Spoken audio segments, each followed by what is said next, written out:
Ñuqam hintik churi taytallay sikachamua. Mi nombre es José Luis Labat Martínez, escritor y un humilde poeta de barrio, nacido en Madrid, España, y descendiente por parte paterna de María de las Américas Julián, mi abuela, nacida en Mayagüez, en Puerto Rico. Y hoy vengo a hablaros sobre la influencia de España en la literatura en América en el siglo XVII. La primera cultura que encontró Colón en estas tierras fue la taína, una civilización precolombina que muestra el legado taíno en el Caribe, aportando en ella símbolos y tradiciones importantes que perduran todavía, como bailes, ropa, arte orfebre y escultura. Antes de que los españoles llegaran a conquistar América, los indígenas no manejaban alfabetos fónicos, sino que habían desarrollado un sistema de comunicación visual a través de glifos. La forma que ellos tenían para preservar su cultura era de manera oral, y una vez que llegaron los conquistadores al nuevo continente, los españoles fueron capaces de registrar de forma escrita lo que ellos observaron. La literatura de los indígenas estaba vinculada a temas míticos relacionados con el amor, el origen del mundo y cuestiones divinas. Un ejemplo vivo de esto es el Popol Vuh, el libro sagrado de los mayas guatemaltecos.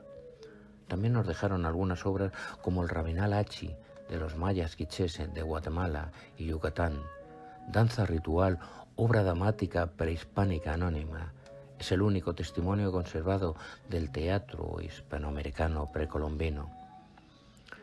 Ollantay es un drama anónimo de tema incaico de lengua quechua que está considerado un monumento literario del periodo colonial. El Boca Paucar es una de las primeras formas cristianas del teatro quechua. En el tiempo de la conquista no había lugar para novelas de ficción. Los hechos vividos por los españoles superaban toda la ficción. Los libros de caballería fueron prohibidos por la Inquisición en América por miedo a que los indios confundieran los milagros contados en los evangelios y el catecismo con los hechizos y aventuras milagrosas de los libros de caballería. Los conquistadores y los colonizadores vivieron en realidad aventuras superiores a la de los héroes de las novelas caballerescas que leían. Estas solo les confirmaban lo que estaban viviendo. Oscar Wilde dijo que solo se viven los poemas que no se pueden escribir y se escriben los que no se pueden vivir. Los conatos de novela colonial se limitan a narrar. Una vez que el Imperio español sometió a los pueblos, también cortó de raíz sus manifestaciones culturales y sus costumbres, implantando las costumbres de España y Europa.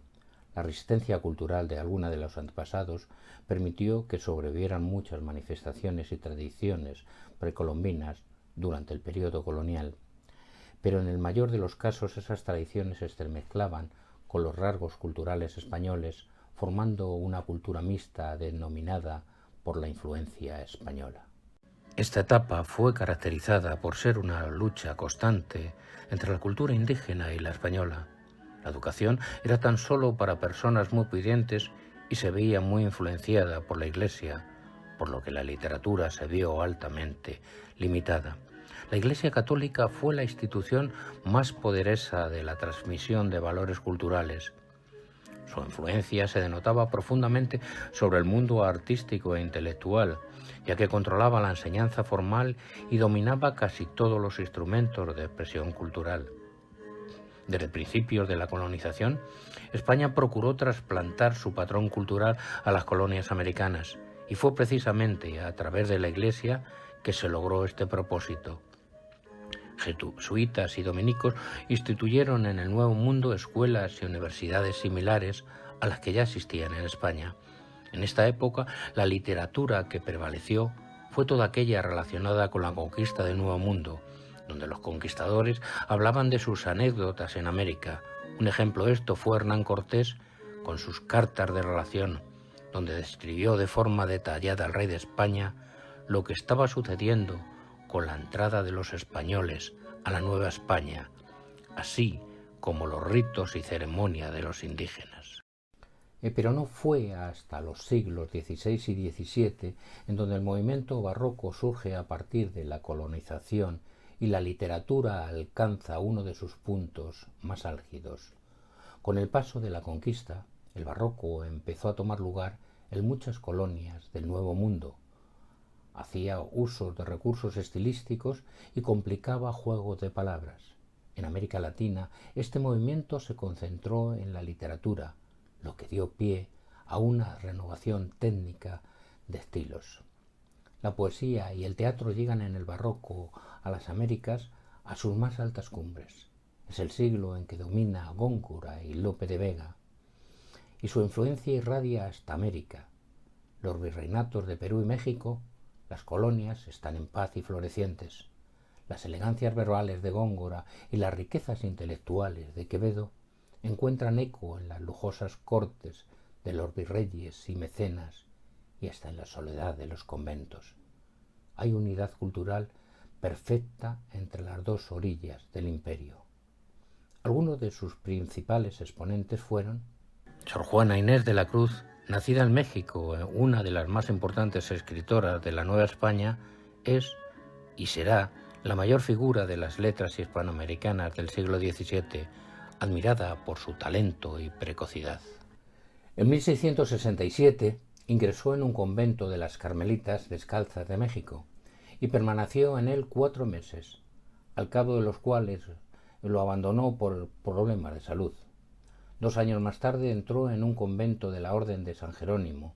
Esta vez definitivamente, dada su escasa vocación religiosa, parece que Sor Juana de la Inés de la Cruz prefirió el convento al matrimonio para seguir gozando de sus aficiones literarias y creativas y haciendo poemas que nos hacen revivir su gran amor por la poesía. Este que ves, engaño colorido, que del arte ostentando los primores, con falso silogismo de colores, es cauteloso engaño del sentido. Este, en quien la lisonja ha pretendido excusar de los años los horrores, y venciendo del tiempo los rigores, triunfad de la vejez y del olvido. Es un vano artificio del cuidado, es una flor al viento delicada, es un resguardo inútil para el hado. Es una necia diligencia errada, es un afán caduco y bien mirado. Es cadáver, es polvo, es sombra, es nada. Otro gran escritor de la época, Juan Ruiz de Alarcón, no se sabe con exactitud dónde nació, ni tampoco su fecha de nacimiento, aunque según el propio dramaturgo nació en la Ciudad de México. Durante su estancia en España, en Salamanca, según varios autores, Alarcón comenzó a destacar como autor de piezas dramáticas y ensayos. Para 1606 marchó a Sevilla con el propósito de ejercer como litigante en asuntos mercantiles y canónigos. Allí conoció a don Miguel de Cervantes Saavedra, quien influiría posteriormente en sus obras como La cueva de Salamanca y El semejante a sí mismo. En Madrid comienza la etapa más fructífera de su producción literaria.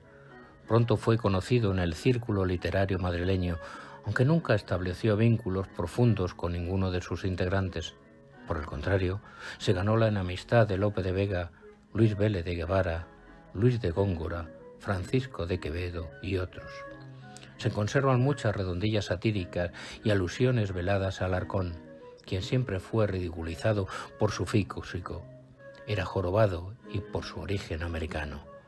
Uno de sus poemas versaba así: ¿con qué estilo tan discreto, con qué cifras tan agudas, con qué equívocos tan nuevos te has sabido dar favores y de sol pedirte celos? ¿Con qué términos tan propios, tan breves y verdaderos prosiguió la alegría de la luna, el sol y el cielo? Juan de Espinosa Medrano nació en Calcos, Apurinas, en 1632. Conocido como Lunarejo, fue un clérigo, catedrático, predicador sagrado, escritor y dramaturgo del Virreinato de Perú y fue apodado Doctor Sublime, Demóstenes indiano, Fénix criollo y Tertuliano de las Américas, por sus contemporáneos debido a su erudición y a la suntuosidad retórica de sus sermones, discursos y obras. Es autor del apologético en favor a don Luis de Góngora en 1662, el primer texto crítica literaria escrito en América. Su producción barroca, escrita en español, latín y quechua, se publicó en América y Europa. Sin embargo, solamente tuvo recepción significativa en el Virreinado del Perú. Para la Academia, Espinosa Medrano fue un criollo letrado y su obra un ejercicio de participación americana en la cultura europea de su época. Otros escritores americanos que nos han dejado su impronta han sido, por ejemplo, Carlos Sigüenza y Góngora, que nació en 1645, humanista, polígrafo, científico, poeta e historiador mexicano. Hijo de españoles, sobrino del poeta cordobés Luis de Góngora, ingresó en la Compañía de Jesús, de la que más tarde se separó. Participó en expediciones científicas y colonizadoras y desarrolló una vasta labor investigadora, patente en el Manifiesto Filosófico contra los Cometas en 1681 y en la Libra Astronómica y Filosófica de 1690. Sus textos históricos se han perdido en su mayor parte. Es autor también de narraciones, Infortunios de Alonso Ramírez en 1690 y de poemarios, Primavera Indiana en 1668. Fray Juan de Barrechenea y Albiz, mercenario chileno, escribe otro ensayo de novela colonial, en un intento de novela hispanoamericana titulada La restauración de la imperial y conversión de almas infieles, hecha en 1693. Es una novela indianista. En el teatro del siglo XVII, en Hispanoamérica, sigue la tradición del teatro misionero del siglo XVI, influenciado por el teatro de España. México es la cuna del teatro colonial. Más que en música y arquitectura, es sorprendente la fusión de lo español y lo indígena. Las tragedias y comedias indias derivan de las funciones rituales y el teatro español, salido de la Edad Media, se fusiona y se encuentra. Juan del Valle Caviedes, nacido en 1653, es la otra figura de la literatura lírica colonial. Estuvo tan vinculado a la capital del Virreinato de Perú que pasó por limeño, hasta que en 1948 se descubrió que había nacido en el pueblo andaluz de Porcuna. Sin estudios universitarios, gozó, sin embargo, de gran capacidad de observación e intuición popular. Sus versos se vendían por las calles en pliegos sueltos. Así se perdió buena parte de ellos. Otra poetisa notable en el Ecuador, Jerónima de Velasco, puede ser de las más importantes, pero la que después de Juana Inés de la Cruz llegó más alto en la poesía del barroco americano fue Sor Francisca Josefa del Castillo y Guevara, nacida en Colombia en 1671. El ritmo de su poesía ascética y mística es comparable al de los místicos españoles del Siglo de Oro. Menos poeta que Sor Juana, pero más mística. Tiene una obra menos variada, pero más tierna que la de Sor Juana. No recibió más educación literaria que la Biblia y los libros religiosos. Fue la mística de las letras hispanoamericanas. Una de sus obras poéticas más conocidas y estudiadas es El afecto, titulado Deliquios del divino amor en el corazón de la criatura y en las agonías del huerto. Y este poema dice así: el habla delicada del amante que estimo, miel y leche destila entre rosas y lirios. Su meliflua palabra corta como el rocío, y con ella florece el corazón marchito.